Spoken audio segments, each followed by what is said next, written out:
প্রবীণ বয়সে নিঃসঙ্গতাটাই বড় ব্যাপার। ছোট মেয়ের ব্যাপারটা আমি খুব আঘাত পাইছি। এত কষ্ট করে মানুষ করলাম, তার প্রতিদানটা আজকে ১৯ বছর হিসাব করলাম।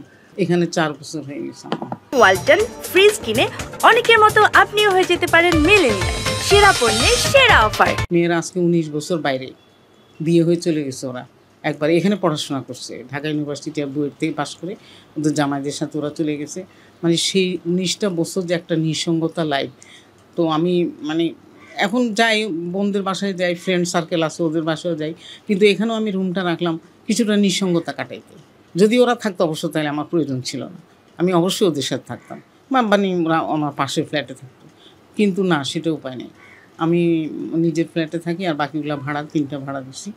বড় বোন পাশে থাকে, যাই হোক থাকলেও তো উনি বড় বোন, ওনার বাসায় যাই মাঝে মধ্যে। বন্ধুবান্ধবরা আসে, ছোটোবেলার বন্ধুবান্ধবরাই বেশি আসে। সারা জীবন চাকরি করছি, অনেকের সাথে মিশছি। যাই হোক এখন আর ওদের সাথে এতটা যোগাযোগ নাই। রিটায়ারমেন্ট পর্যন্ত আমি চাকরি করছি। প্রবীণ বয়সে নিঃসঙ্গতাটাই বড় ব্যাপার। এখন আমি কিছু কিছু সোশ্যাল ওয়ার্কও করার চেষ্টা করি। আমার হাজব্যান্ড 10 বছর সরকারি চাকরি করছে, লেবার ডায়েটে, ওইটা ঢাকায় পোস্টিং, বাইরে না। তারপরে উনি 10 বছর পর বিদেশ চলে গেছে, বাচ্চাদের ছোটো ছোটো রেখে। এতটুকু উনি বললো কি যে 2 জনে সরকারি চাকরি করলে পোষাবে না, বাড়িঘর করা যাবে না। তারপরে উনি চলে গেল। আমার আম্মার দেওয়া জমি, সেখানে উনি ওখান থেকে টাকা পাঠাতে আমি আস্তে আস্তে বাড়িটা করলাম। চাকরিজীবীরা আর কী করবে, আমরা তার ব্যবসা না। তারপরে বাড়িঘর সব করলাম। আশা ছিল ছোটো মেয়েটা সিভিল ইঞ্জিনিয়ার, ও হয়তো আমার সাথে থাকবে, কিন্তু না, ওর হাজব্যান্ড পিএইচডি করতে গেছে, কুয়েটের টিচার ছিল, এই যে গেছে আর আসে নাই। ওই ওখানে 5 বছর পরে সে পিএইচডি শেষ করে আমেরিকাতে যায়, চাকরিতে জয়েন করছে। বলছে আন্টি আমি তার আসবো না। আমি বলছি তাহলে আমার অবস্থা হবে কি? তোমার আম্মাকে তো দেখা, তোমার বড় বড় বোনরা আসছে, তুমি সবাই ছোটো, তোমার তো এত দায়িত্ব নেই, কিন্তু আমার বলে কি সেটা আমি কী করবো। আর বড় মেয়ের আগেই বিয়েছে বিদেশে, কিন্তু ছোটো মেয়ের ব্যাপারটা আমি খুব আঘাত পাইছি। যখন চাকরিটা বললাম আমি ছেড়ে দিচ্ছি, আমি তার ফেরত আসতেছি না। তাহলে আমি বলছি তাহলে বলে আমি এখানকার চাকরি ছেড়ে দিচ্ছি। তখন আমি তো একদম নিঃসঙ্গ হয়ে গেলাম। বলছি তাহলে আমার তো ছেলে নেই। বলে কি আমি এটা কী করব। এই থেকে আজকে হিসাব করলাম 19 বছর। ওই যে নাতনি বড় হয়ে গেছে। 7 বার গেছি আমেরিকা কানাডা ডেলিভারিতে। তারপরে আবার মেয়ে পিএইচডি করতেছে, তখন আমার জোর করে নিয়ে গেছে।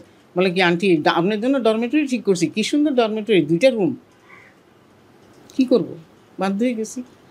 না ঈদ তো কথা না, কিন্তু মানে লোকটারে হারাইলাম আর কি।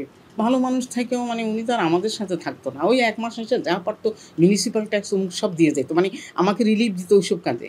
কিন্তু বাচ্চা পালন তো আমারই করতে হবে। এত কষ্ট করে মানুষ করলাম, তার প্রতিদানটা আজকে 19 বছর হিসাব করলাম। আমি হাত ধরে হিসাব করলাম যে 19 বছর হয়েছে।